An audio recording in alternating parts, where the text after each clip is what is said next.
This is a passage from the 4th chapter of James.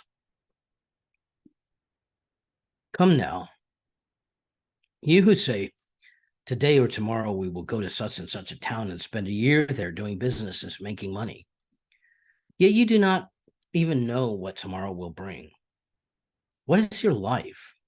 For you are a mist that appears for a little while and then vanishes. Instead, you ought to say, if the Lord wishes, we will live and do this or that. As it is, you boast in your arrogance. All such boasting is evil.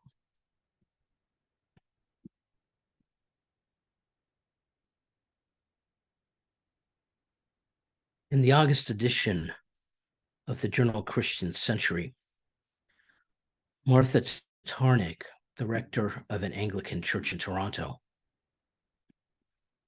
wrote about the pressure on pastors to save the institution of the church, to figure out a way to halt the ever-decreasing proportion of Americans, and apparently also Canadians, who do not consider belonging in a church to be a necessity of life. And she wrote about how increasingly tired the effort to save the church is making her as a clergy person. She wrote, like many leaders in the Christian church, I have fallen into the trap of thinking that one new slant, one new program, one new focus will be the thing that saves us. I have fallen into the trap of believing that I can save us. The desperate desire to save, grow, and transform the church marks a lot of what weighs on the minds and hearts of parish leaders. In an institutional church that has been in decline longer than I have been alive, the programs and trends that are supposed to save us are constantly on offer. Our clergy professional development opportunities tend to be focused either on corralling us into leading these new ways of being the church, or on offering us models of self-care to recover from the stress of always trying to get our communities to become something different from what they currently are. In a breakout session in one such professional development day for clergy, a colleague expressed his fatigue at what he was being shared by our presenter. I'm tired, he said. I'm tired of being given yet another hypothetical vision of what the church should be. I recognized much of what Martha Tatarnick wrote about feeling a burden to save the church. But even though a great deal of what she wrote spoke, I think, to my condition, I did not feel that her particular situation was mine. For one thing, in my position as a part-time preacher and pastor, I am not saddled with professional development opportunities to make me feel bad. But also, among Quakers, I think there's a general sense that it's not up to the pastor alone to save the church if it is going to be saved. But what happens in the church and to the church is a responsibility that falls to the entire meeting, not simply a burden for one individual to carry. The sense of tiredness and even despair that she was experiencing as professional clergy was something that I have seen in most every member of a small Quaker meeting. It doesn't belong to just a couple individuals who somehow are supposed to fix things. It belongs to all of us, because somehow we all share the responsibility of fixing it.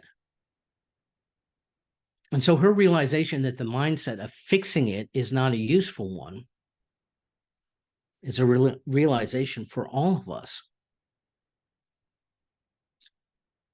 I'm quoting a lot from her essay, but it's because it seemed to speak so much to where so many of our meetings are. She writes, there's a concept which I learned through long-distance running called ultra-realism. Runners can easily undo their own efforts by worrying about what is coming next or wishing that things were different. Ultra-realism instead sees, accepts, and embraces what actually is. I might get freaked out about my uneven breathing.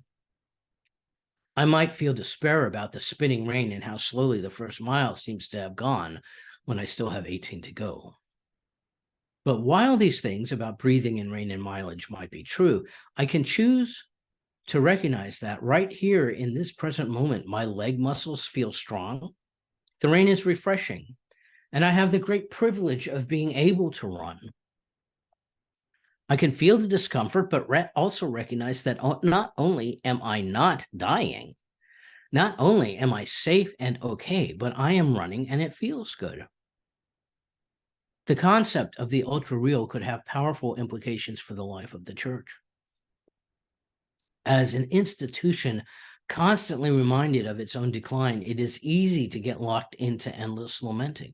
But there is very little that is compelling or life-giving about a church that is so obviously desperate and dissatisfied. Instead, the ultra-real church begins by seeing who we really are. The church is the real, complicated, messy people who have found themselves gathered together and who have been met by the surprising power of God's love. This reality has implications for us in the church.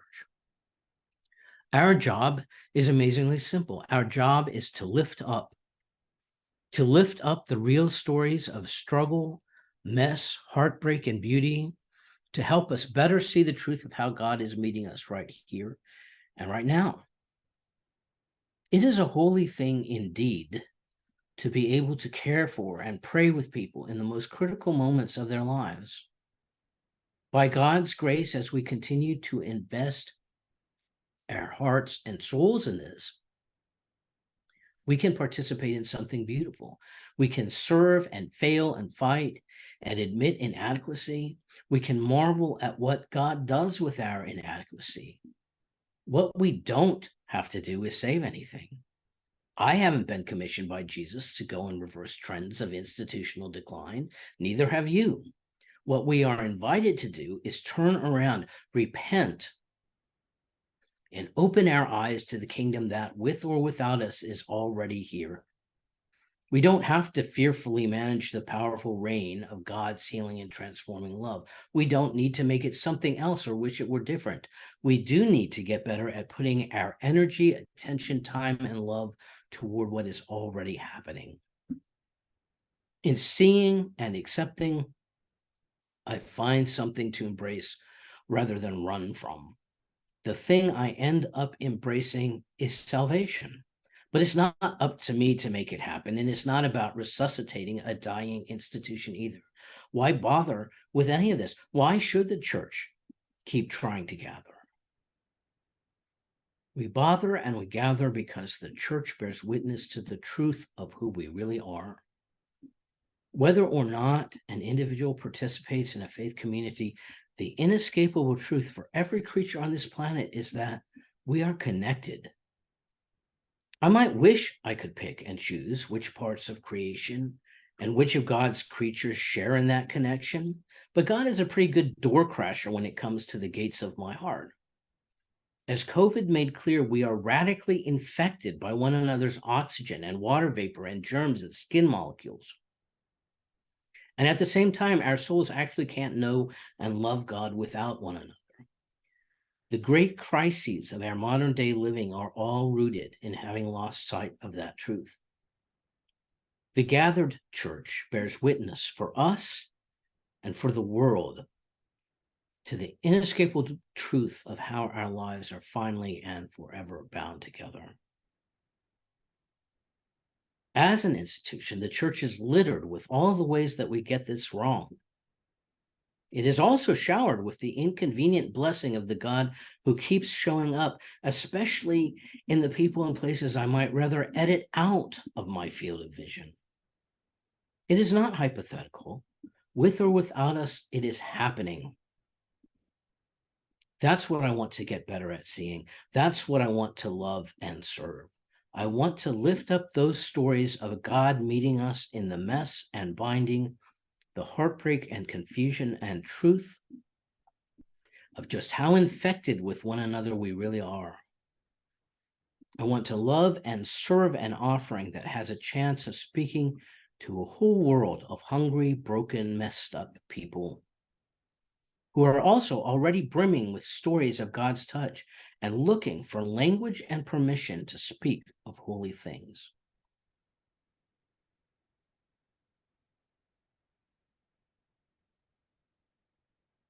Several weeks ago, Katie Terrell encouraged us not to miss out on what's going on here and now in the place where we happen to be at the time, not the future or the past, not in some other location reachable by phone, but in this time and this place. She drew on Jesus' words in Matthew and Luke about the birds of the air and the wildflowers of the fields, which are provided for with no effort of their own. And therefore, why should we worry about tomorrow? She drew also on a wide variety of scriptural passages with that same emphasis on being here now, or ultra realism, as Martha Tantarek would call it. The passage that she drew upon from James was not one that I remembered. Just a moment now, you who say, we are going to such and such a city today or tomorrow. We shall stay there a year doing business and make a profit. How do you know what will happen tomorrow? What, after all, is your life? It is like a puff of smoke visible for a little while and then dissolving into thin air. Your remarks should be prefaced with, if it is the Lord's will, we shall still be alive and will do so and so. As it is, you take a certain pride in planning with such confidence. That sort of pride is all wrong. Our modern lives are all about planning and tasks and agendas. It's almost unbearable to be reminded that what happens tomorrow, let alone next week, is actually, factually, beyond our power to control. And yet, whether we can ever break ourselves of the assumption that we are in control of our own date books and calendars, of our schedule, it would behoove us to make sure that we don't let our focus on the future prevent us from seeing the reality of the present. And this reality, and when I say this reality, I mean this reality, I believe for people in Fairview Friends Meeting, is that when we are together physically and virtually, we encourage each other, we challenge each other, we laugh with our happy friends when they are happy and share tears when they are down. To quote Romans 12, our ultra reality is that we don't have to save our future, but that our present with each other has the potential to save each of us right here and right now. God is meeting us right here and right now. What can we do? What can I do right here and right now to better meet the otherness of each one of us, all 25 or so of us, who gather together right here and right now? What can I do to better meet the otherness of each one of us with love and authenticity and vulnerability and courage and humility? What can I do, not in the future, but today, to be one of those good friends who loves deeply as they do in Romans 12?